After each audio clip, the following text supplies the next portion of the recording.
le journal.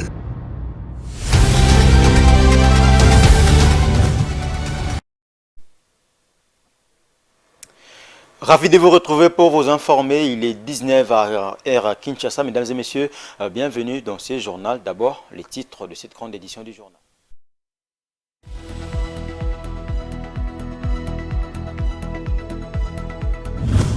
Au moins 6 personnes ont été tuées et un autre blessé par des hommes armés jeudi 8 décembre au village Nkana, situé à quelques kilomètres de la commune urbano-rurale de Maluku sur le fleuve Congo. Le prix Nobel de la paix en 2018, le célèbre gynécologue a achevé une visite en Italie et au Vatican par une audience avec le Saint-Père. C'est vendredi 9 décembre, l'occasion d'évoquer la guerre qui meurtrit l'Est de la République démocratique du Congo et les prochains voyages du pape dans son pays. Le monde entier célèbre chaque 9 décembre de l'année la journée internationale de lutte contre la corruption. La ministre de la Justice, en marge de cette célébration, évoque la question de l'impact de la corruption sur les différents secteurs, ce qui constitue, selon cette dernière, un obstacle de taille pour le développement.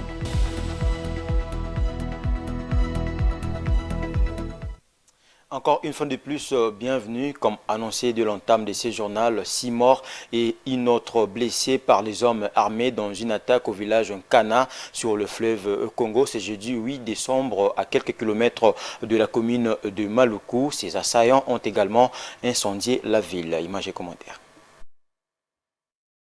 Au moins 6 personnes ont été tuées et une autre blessée par les hommes armés au village Nkana, situé à quelques kilomètres de la commune urbano-rurale de Maluku sur le fleuve Congo. Le bilan provisoire fait état de 3 civils et 3 soldats morts, plus un capitaine blessé. Plusieurs maisons ont été également incendiées lors de l'attaque de ce village par les assaillants qui ont attaqué Nkana par le port des marins. Ainsi, la population de ce coin plaide pour que des dispositions adéquates soient prises pour mettre fin à cette insécurité, car c'est à quelques kilomètres de la ville-province de Kinshasa. Aux autorités de renforcer la sécurité dans ce coin du pays et que les forces armées de la République viennent aux aguets afin de veiller sur la population et leurs biens. Une église qui s'était quand l'homme souffre, c'est une église qui n'a plus sa place. Tels sont les propos du prix Nobel de la paix, le docteur Denis Mukwege. C'est vendredi 9 décembre au Vatican. Le célèbre gynécologue a échangé avec le pape François. Les deux hommes ont évoqué la question sur la situation sécuritaire qui prévaut dans l'Est de la République démocratique du Congo. Myriel Monsa pour le détail. Le réparateur des femmes, célèbre gynécologue congolais, le docteur Denis Mukwege était cet avant-midi au Vatican dans une tête-à-tête avec le pape François. Au menu de leur entretien, les deux hommes ont échangé sur le conflit à l'est de la République démocratique du Congo et le prochain voyage du pape à Kinshasa. Pour le docteur Denis Mukwege, cette visite est une grâce particulière, un honneur d'avoir rencontré un homme de foi, un homme de paix, une personne qui œuvre pour la paix, la justice et l'inclusion à travers le monde et dans le contexte particulier aujourd'hui avec des crises. Le prix Nobel de la paix en RDC a aussi signifié que la visite du prélat catholique en RD Congo est un signal fort pour les Congolais, l'espoir et la solidarité que le pape François témoigne pour les Congolais, un peuple meurtri depuis plus de 25 ans. Le directeur de l'hôpital de Pandi espère que la présence du pape contribuera à une prise de conscience de l'opinion mondiale sur le drame que vivent les Congolais depuis ces atrocités. Aussi que ses prières, sa voix puissent mettre fin à cette tragédie. Le docteur Mukwege estime que l'Église a un rôle très important dans la poursuite de la paix. Poursuivons avec ce journal le pourparler des Nairobi 3 entre le gouvernement congolais et le délégué du M23 continue de susciter des réactions. Le leader du club des Patriotes, Michel Kitoko, n'a accordé aucune chance à ses assises. Pour ce dernier, les Congolais peuvent trouver la solution sans négociation. Propos recueillis par Muriel Mansa. Je n'accorde pas une chance. Je n'accorde pas une chance. La chance doit venir du Congo. Les normes que le Congo va se donner, l'armement que le Congo va s'armer contre l'ennemi cité nommément, C'est cet arsenal-là qui permettra à ce qu'on puisse trouver des solutions réelles et définitives. Sinon, ce qui se passe dans d'autres pays, le fait de faire revenir les armées étrangères de Burundi, de tous ces pays-là, le Kenya, ainsi de suite, nous ne savons pas quand est-ce qu'ils vont ressortir de notre pays et comment est planifié le programme relatif à la présence de leurs armées dans notre pays, à ceux qui sont à l'intérieur comme ceux qui sont à l'extérieur de notre pays, pour que nous soyons unis et comprendre que la manière dont le Congo est attaqué sur le plan international, ce n'est pas bon. Ce n'est pas bon de ne regarder que la porte d'entrée provient toujours d'un pays qui s'appelle le Rwanda de Paul Kagame. Ce n'est pas normal. Alors, de ce point de vue, le Congolais de l'intérieur comme de l'extérieur, nous devons avoir un seul mot pour ne pas donner l'aval à ceux qui pensent que le Congo sera balkanisé. Non, le Congo ne sera pas balkanisé parce que chaque Congolais, là où il est tel qu'il est, se reconnaît être Congolais. Il n'y a pas encore cette idée-là qui veut nous faire penser les puissances étrangères comme l'Amérique et d'autres qui sont en France et ici et là, en disant que vous êtes tellement grand, vous serez balkanisé. Non, on ne sera pas balkanisé. Même si on nous amène un petit pays comme le Rwanda, Rwanda risque d'avoir de sérieux problèmes lorsqu'elle continue toujours d'attaquer le Congo. Donc, de ce point de vue, si l'ensemble des Congolais, nous sommes unis au travers de la réunification de notre pays, la paix paisible dans notre pays, vous verrez que le Congo sera un pays éclatant, un pays grand, plus que jamais. Vous allez corriger avec moi, il s'agissait du pourparler entre le gouvernement congolais et quelques groupes armés représentés et non le M23. La visite du président de la République, Félix Tshisekedi, en sa qualité de commandant suprême des forces armées de la République démocratique du Congo aux nouvelles recrues regroupées au centre de Kitona, suscite des réactions dans le chef des Congolais. La dernière en date est celle de Maître Olivier Sonaseke, coordonnateur de la dynamique pour un Congo fort. Pour ses leaders d'opinion, cette visite est un acte patriotique de haut niveau. Il a par la même occasion fait un appel à toutes les tendances confondues de se ranger derrière le chef de l'État pour la pacification de la partie est de la RDC. Suivez.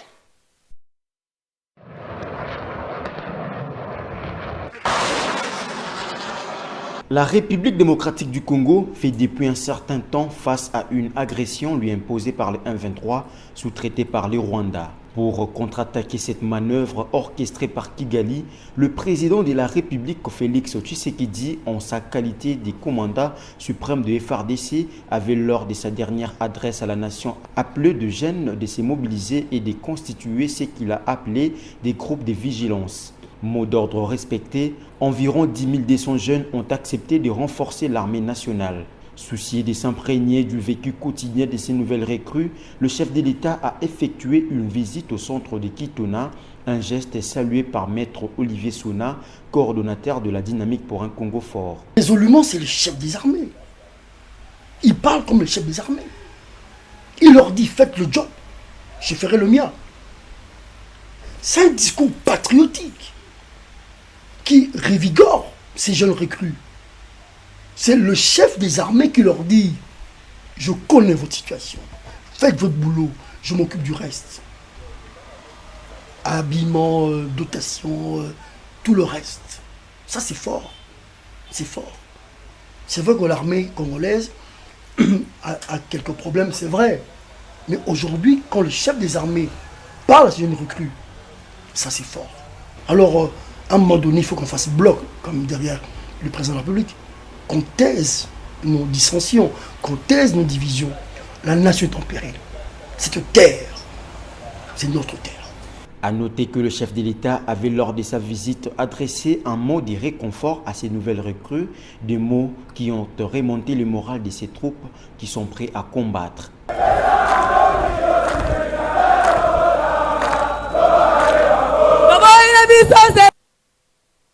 Dans l'actualité également, Justin Bitakwira dans les salles draps, le seul homme politique présent sur cette liste des sanctions publiée par les conseils de l'Union européenne, Justin Bitakwira. Selon cette décision, l'ancien ministre du Développement rural est sanctionné suite à ses discours publics. Il a de manière répétée incité à la violence et encouragé à la discrimination et l'hostilité à l'égard de la communauté Banyamulenge. C'est ce qui ressort de la décision du Conseil de l'Union européenne rendue publique le jeudi 8 décembre. Rontaluela.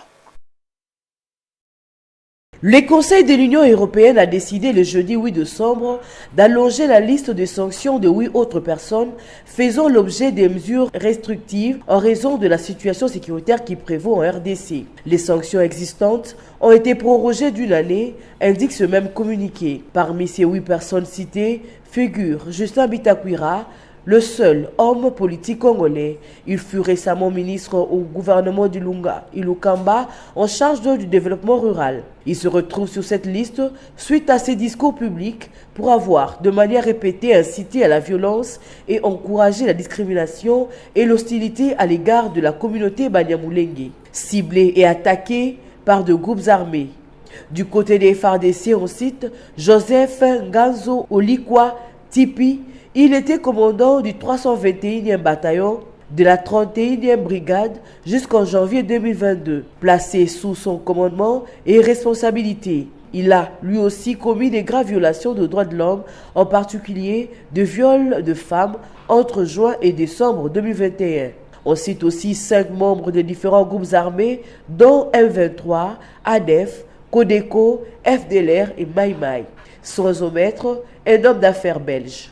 La plupart d'entre eux sont responsables de commettre de graves violations de droits de l'homme, atteintes à ses droits, ainsi que d'entreprendre les conflits armés en RDC. La décision prise s'inscrit dans le cadre d'une approche intégrée de l'Union européenne visant à soutenir les efforts déployés par les autorités de la RDC pour instaurer une paix durable dans la partie est du pays.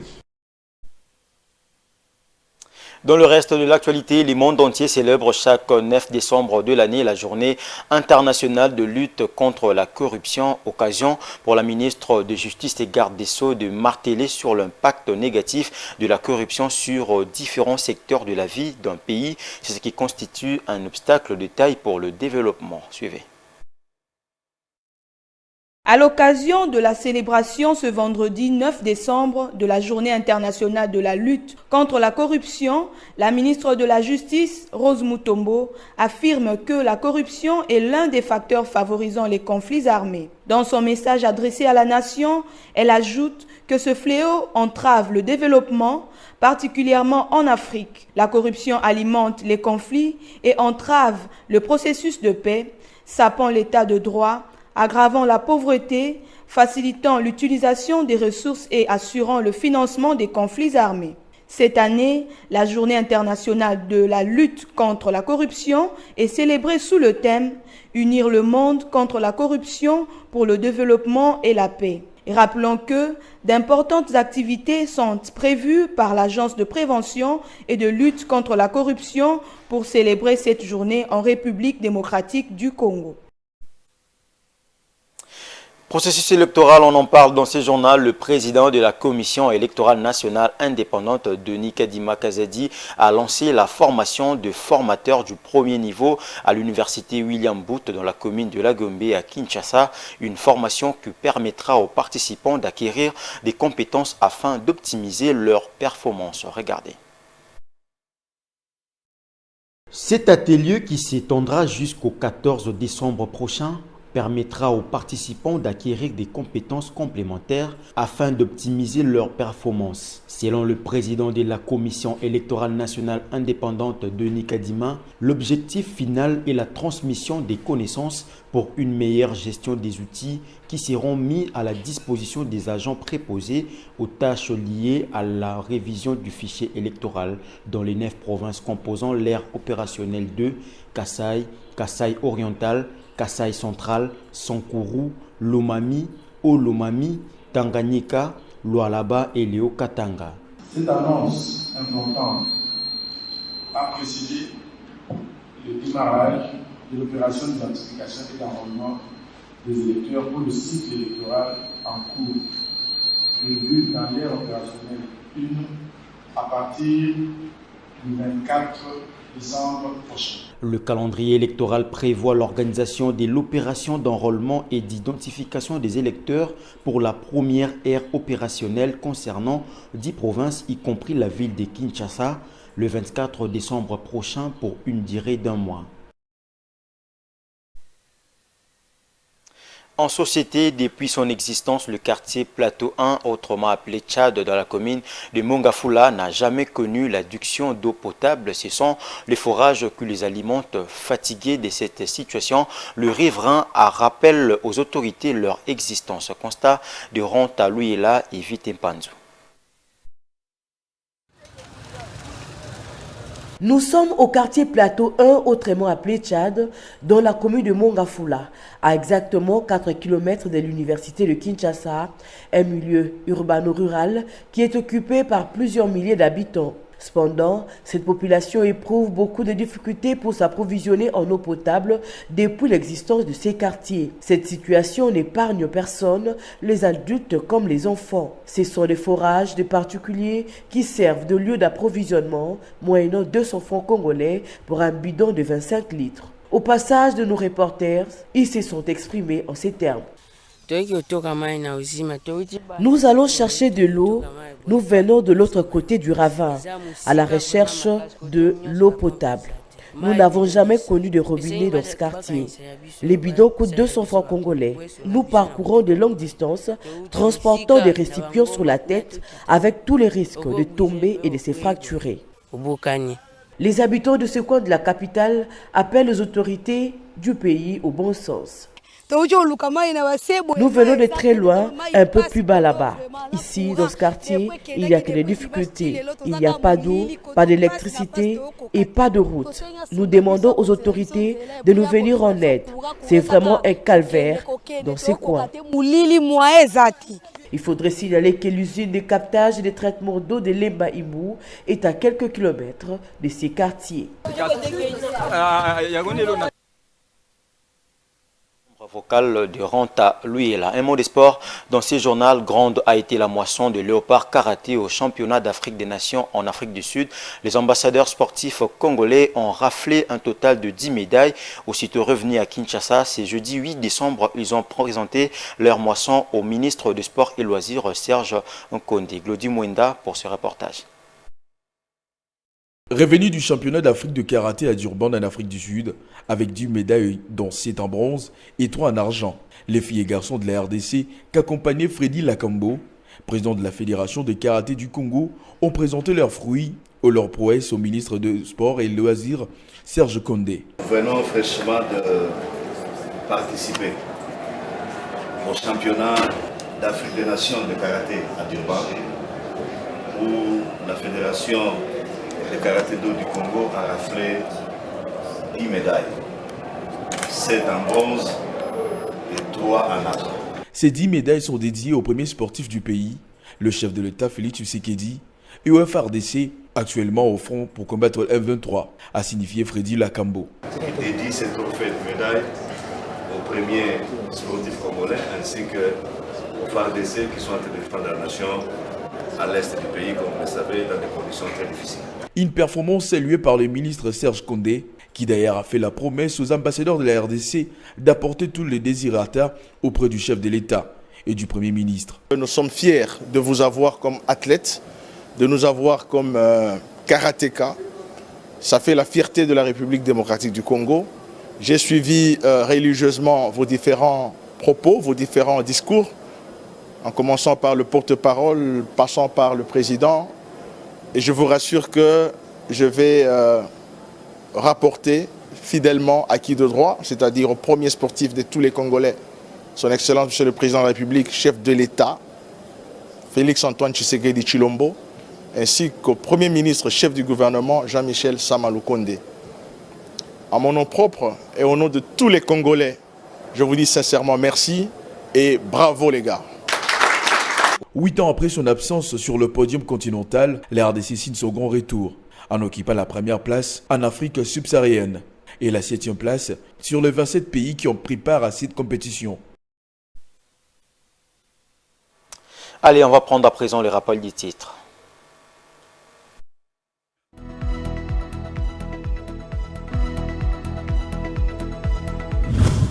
Au moins 6 personnes ont été tuées et un autre blessé par des hommes armés jeudi 8 décembre au village Nkana, situé à quelques kilomètres de la commune urbano-rurale de Maluku sur le fleuve Congo. Le prix Nobel de la paix en 2018, le célèbre gynécologue a achevé une visite en Italie et au Vatican par une audience avec le Saint-Père ce vendredi 9 décembre, l'occasion d'évoquer la guerre qui meurtrit l'Est de la République démocratique du Congo et les prochains voyages du pape dans son pays. Le monde entier célèbre chaque 9 décembre de l'année la journée internationale de lutte contre la corruption. La ministre de la Justice, en marge de cette célébration, évoque la question de l'impact de la corruption sur les différents secteurs, ce qui constitue, selon cette dernière, un obstacle de taille pour le développement.